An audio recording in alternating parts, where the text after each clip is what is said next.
5টি ব্যাংকে কিছুদিন আগে একীভূত করা হয়েছিল। সেই ব্যাংকের যারা গ্রাহক আছেন তারা কিন্তু তাদের আমানতের টাকা ফেরত পেতে কিন্তু আন্দোলন এখনো করে যাচ্ছেন, কিন্তু পাচ্ছেন না। হ্যাঁ, এই পরিস্থিতি আপনি কিভাবে দেখছেন? আর এখন যারা অন্যান্য ব্যাংকেও তো যদি বলি নাজেহাল অবস্থা, যেমনটা আপনি একটু বলছিলেন, তো অন্যান্য ব্যাংকে যারা টাকা রেখেছে সেই গ্রাহকদের বা সেই আমানতকারীদের মনে কতটা সংশয় তৈরি করতে পারে এই বিষয়টি?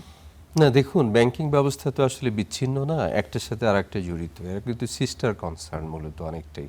বিভিন্ন মালিকানা থাকতে পারে কিন্তু তারা একসাথে ব্যবসা করে, এবং কেন্দ্রীয় ব্যাংক এদের সবাইকে রসুনের কোয়ার মতো কিন্তু তারা এটা রেগুলেট করে থাকে, সুপারভাইজ করে থাকে, সহযোগিতা করে থাকে। লেন্ডার অফ লাস্ট রিসোর্ট হিসেবে তাদেরকে সহযোগিতা করে। এখন বিষয়টা হচ্ছে এই 5টি ব্যাংক এটা আসলে বিচ্ছিন্ন কোনো ঘটনা না। এখানে অনেক ব্যাংকই কিন্তু আসলে দুর্দশাগ্রস্ত ছিল।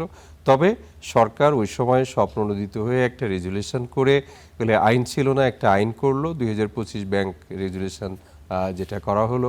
বলে সেই রেজুলেশনের আওতায় 5টা ব্যাংকে একটা সম্মিলিত ইসলামী ব্যাংক হিসেবে একটি প্রথম রাষ্ট্রীয় ইসলামী ব্যাংক, হ্যাঁ, এই মুহূর্তে তার যে স্ট্যাটাস, বলে সেই হিসেবে ঘোষণা দেওয়া হলো। কিন্তু তাদের যে সম্মানিত গ্রাহকরা রাস্তায় রাস্তায় ঘুরছেন, জল কামানের জল খাচ্ছেন, তারা হচ্ছে মানে মানববন্ধন করছেন, এটা ব্যাংকিং খাতের প্রতি জনগণের যে আস্থার তলানিতে পৌঁছে গেছে তার একটা উদাহরণ। জনগণ কতদিন ধৈর্য ধরবে? এই ব্যাংকগুলো তো বেসরকারি খাতে পরিচালিত ব্যাংক, তাহলে সে মালিক পক্ষ কোথায়? তাহলে এই যে তারা যে টাকাগুলো লুটপাট করলো তার হদিসটা কোথায়?